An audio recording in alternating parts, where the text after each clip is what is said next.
Hello and hey there. It looks like your Hearthstone is on cooldown. And for the first time in a long time, that can only mean one thing. Welcome to Arrested XP, your brief news respite out in the World of Warcraft space.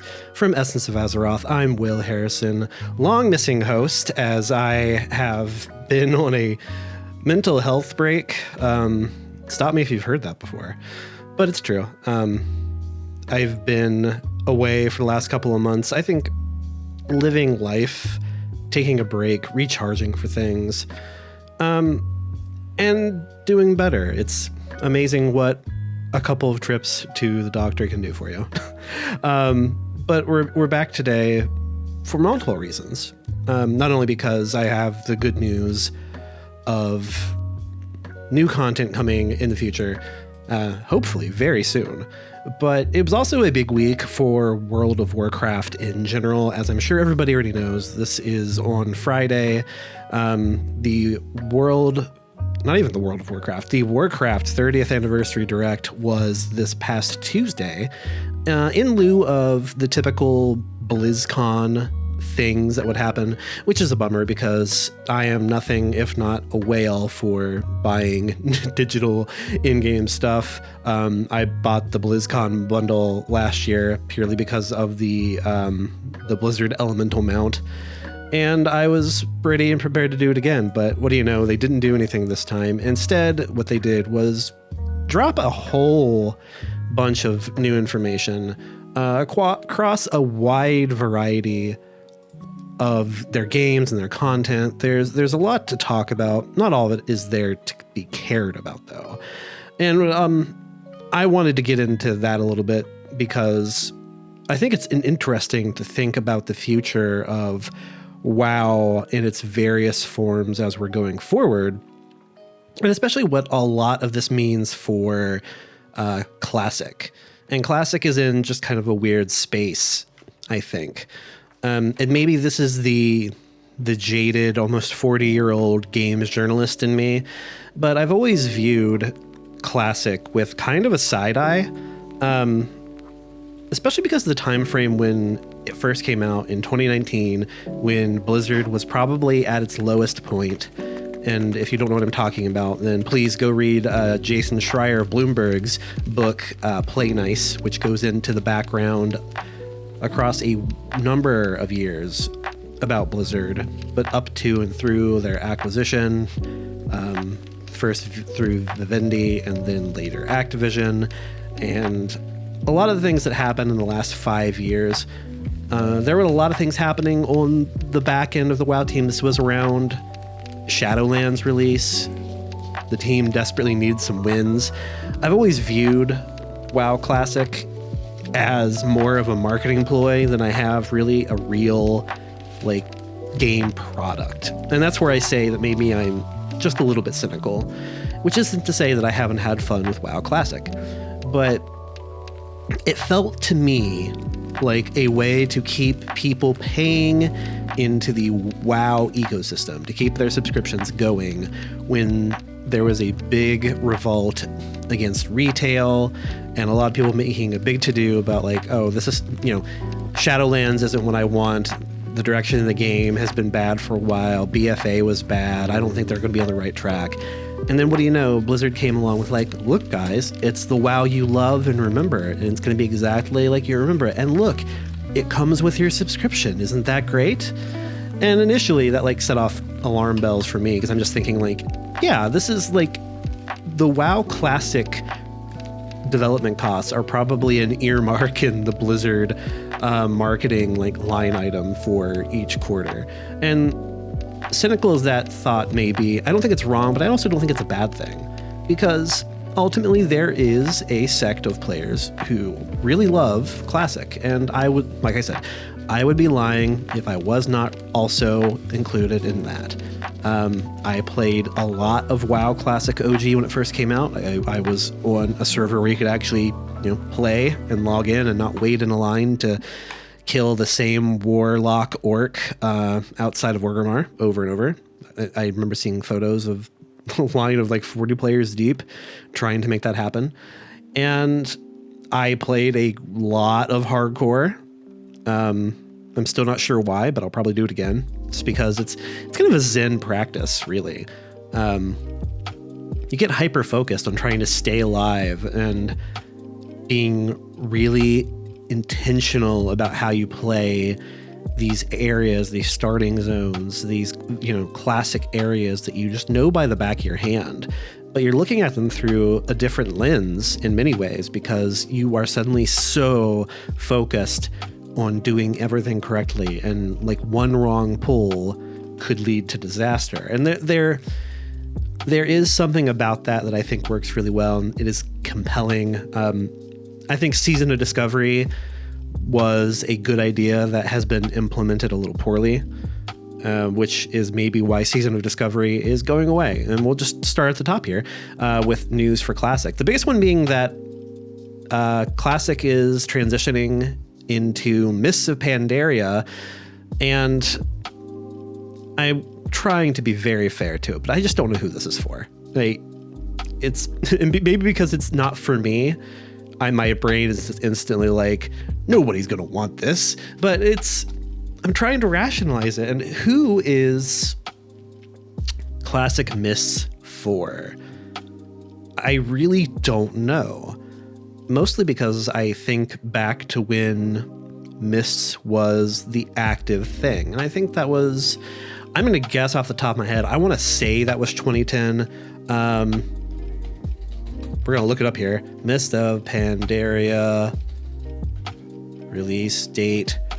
Oh, I guessed early. It was 2012. Mist of Pandaria came out in 2012. That is a little over 12 years ago. It'll be 13 years by the time it comes out, I guess. I don't know who this is for because, look, I think Mists is a great expansion. It added a lot of interesting things. I wasn't crazy about the storyline elements from that time. I definitely was not crazy about where it went to with Warlords of Draenor, but there is a lot to like about Mists of Pandaria. And you know what? You can still experience all of those things that you liked in the current game because Pandaria is just sitting over there, guys. You can go there right now. Like, you could put this podcast on and then just go to Pandaria. We were even there recently. Mists of Pandaria Remix was a frog-filled experiment that seemed to be pretty popular because it was taking an old thing and doing weird stuff to it. And I think that's the way they should be approaching Classic, and it's just not the way they're approaching Classic fully. And I'm sure there might be multiple reasons for that. But at the end of the day, I don't know who Classic Mists of Pandaria is really for. Especially when we see the massive drop-off in player counts for Kata Classic and the Firelands raids and the release of that, and how kind of a hot mess all of those servers have been. And like I said, I'm not here to dunk on Classic. I've had plenty of fun with it. But as it progresses and ages, and as now they're talking about, WoW Classic Edition, the 20th anniversary collection, or 20th anniversary edition, where it's going to be rolling servers, refreshing on Vanilla and TBC and Wrath. I just wonder, what are the costs of development for WoW Classic is my first question.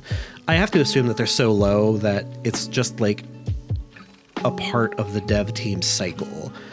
And I say that because it feels like a very low effort thing at this point because, the system's already in place. These server blades are already spun up. So what's the real cost? And is it just easier to have this thing as a bonus? So you can say your WoW subscription comes with so many different ways to play World of Warcraft. You can play retail.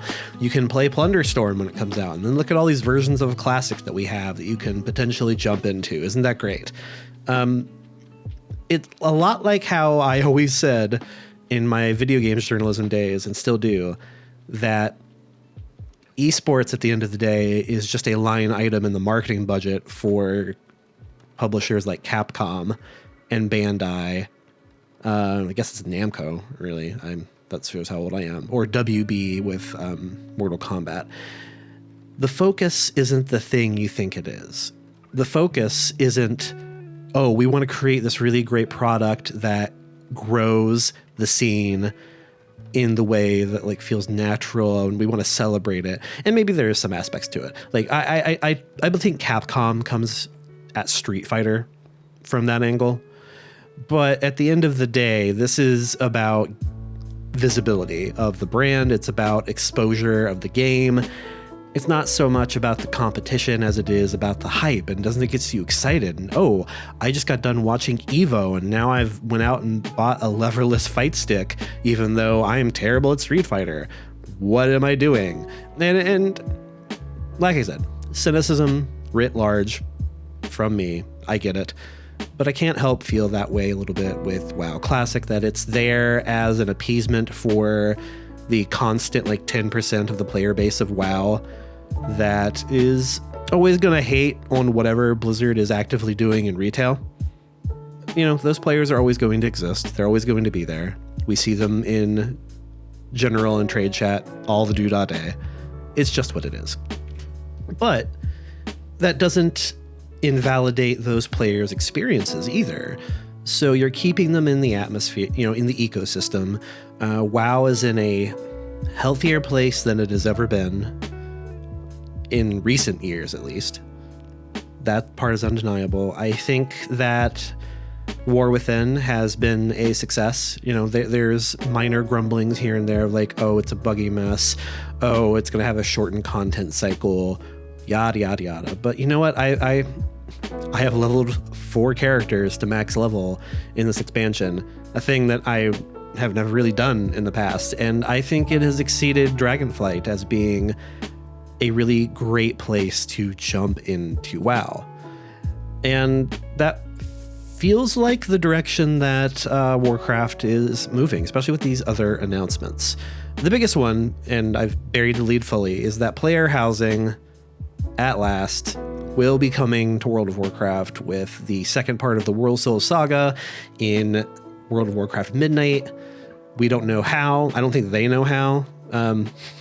I get the impression from some interviews that GameSpot specifically had with some of the game devs that they don't really know how they're going to approach player housing yet, other than that they're going to do it. And that's kind of fascinating because there's a lot of ways to approach it. I'm kind of rooting for the Final Fantasy XIV style, where it gets so complicated that, oops, we recreated the United States housing crisis, but in Final Fantasy XIV, where people can't afford to buy a house, but also the real estate is at such a premium and is so low in stock that it creates this weird demand. And oh, guilds are also buying up the real estate. What are we doing?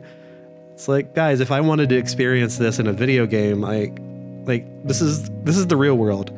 Like, I've already got to deal with private equity firms buying up houses in my neighborhood. I don't need this. So it's going to be interesting to see how player housing is done. One thing they did say in an interview is that they aren't going to be going the direction of garrisons. It's not going to be an instanced thing where you're in your own little environment.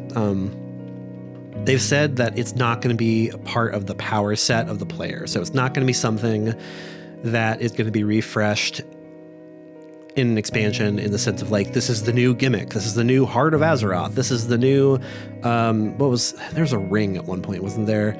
Or a magic cape that you need to use to keep your sanity. It's not going to be one of those where, you know, at the end of that expansion, you're going to put it away into a little box and never look at it again. So immediately getting out in front and saying it's not going to be like garrisons, I think is really smart, and that is the way it should be approached. Because I think if there's something that people want from housing out of WoW that taps into the core of why we play World of Warcraft, is that first and foremost, you want it to be customizable and you want to show it off. You want it to reflect your player, or you want it to reflect your character, you want it to reflect the tone. It needs to be different for each character. And I'm wondering if maybe this is how they expand upon warbands, and it'll be a shared space, and then maybe you have individual rooms and you can buy rooms. I am assuming this is going to be either a massive gold sink, or there will be a specialty currency that will be used to buy things in the Midnight expansion, or both. But either way, it's going to be something that they're going to want you to build up over time. And that part is really interesting to me. But the other social aspect of it is that you need to be able to show it off. As I constantly joke, World of Warcraft is a $15 a month dress up my doll simulator. I want to put on my fancy clothes, I want to hop on my prettiest pony, and I want to ride that shit around Dornical. I literally did that not too long ago when I joined Raid Finder's final fight of Narrowbar Palace on a whim. Died during the last fight with the Queen, and then got the rare mount drop, the Sky Razor, from it. And of course, immediately I got that thing out in Dornigal and ran around in a circle because I was the only one with it and it felt great. Anybody who bought the $90 Brontosaurus mount from the store, 1, shame on you. 2, respect. 3, of course that's what you're doing. It's why we play World of Warcraft.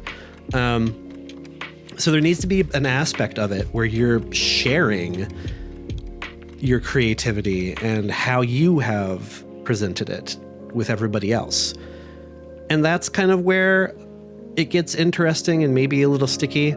Like, I can't imagine that they're going to create the ability to like plop a house down, for instance. This isn't going to be Fallout 76. You're not going to be able to like build wherever, and then if you log in and somebody already has a place built where you're typically built, then it gets put in your backpack. Like, that's messy. And you also need to limit that customization in a way that keeps players honest and keeps them from doing stuff that nobody wants to see, you know, lewd things, things that are against your terms of service, blah, blah, blah. So that leaves us with a couple of options.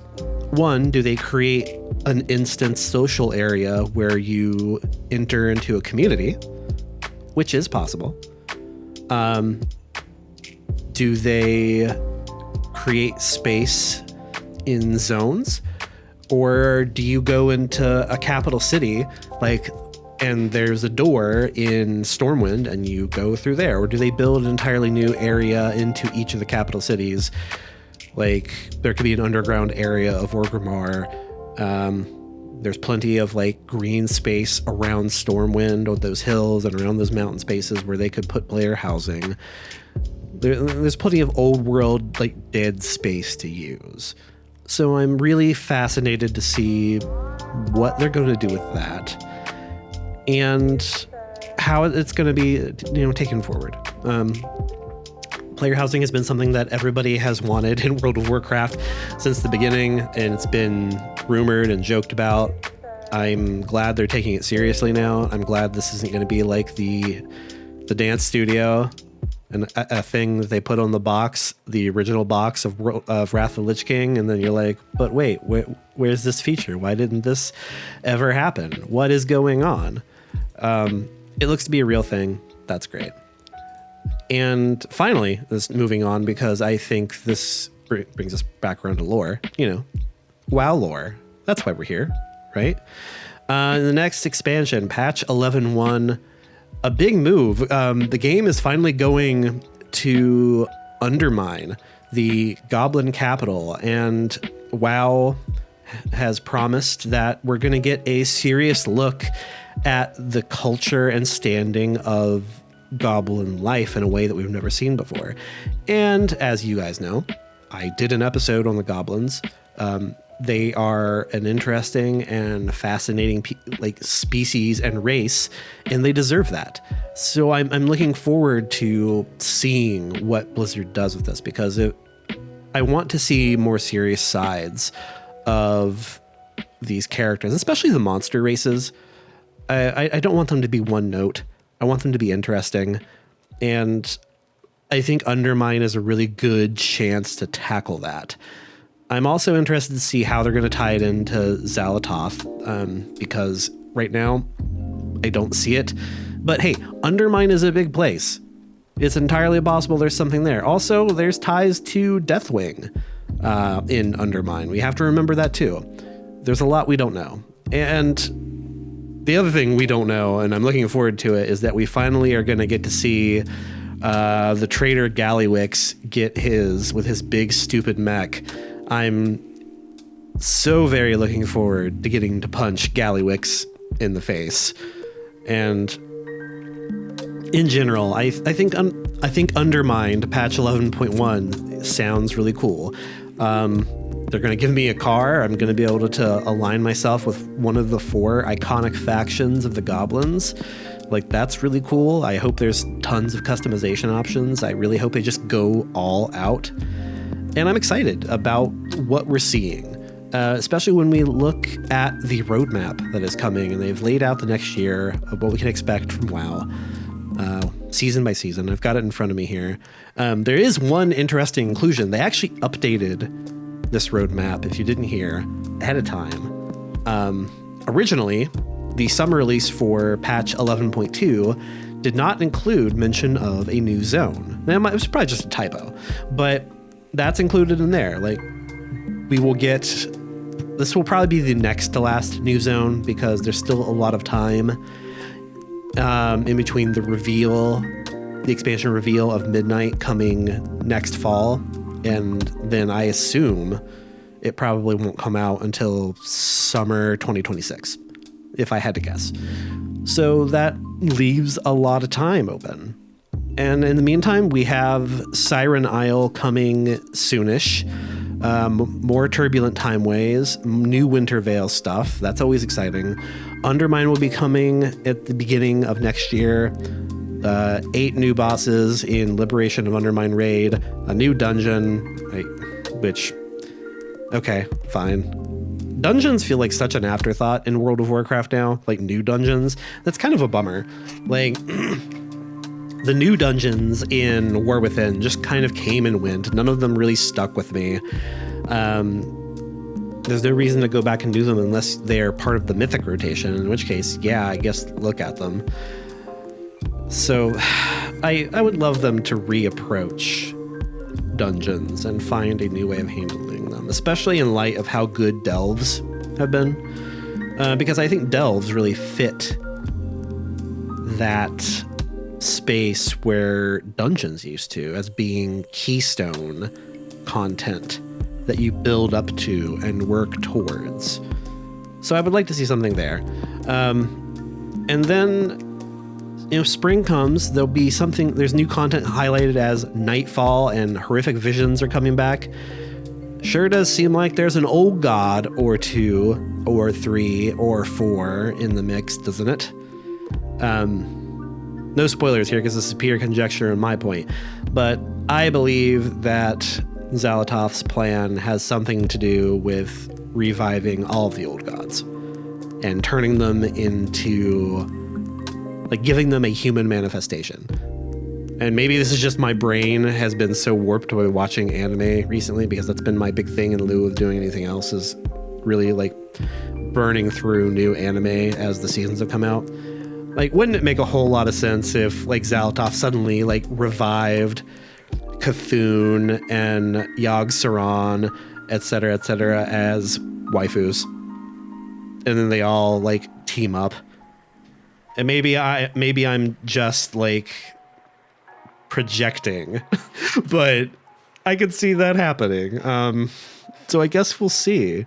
But there's a lot coming soon in World of Warcraft. It's a busy year and a couple years. Worlds of Saga is moving abruptly. And with that comes more Essence of Azeroth, finally. I mean, I don't know what else to say. I'm sorry. I've been writing this entire time is what the bummer is. I just couldn't bring myself to record, and then I would think about disappointing people, and that would keep you from recording even further. But we do have some things coming up.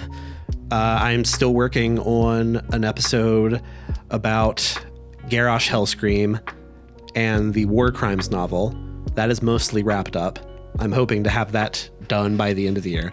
But the big thing I've been working on, and you're going to get a sneak preview of it here as I close out this newest version of Rested XP, is something I've wanted to do for a very long time with Essence of Azeroth, and that is something that is inspired by the radio of the Fallout games, the more modern Fallout games, Fallout 3, 4, 76, where you're able to tune into something that is one part music and ambiance and entertainment, but is also kind of telling the story of the area you're in and the game world as it goes.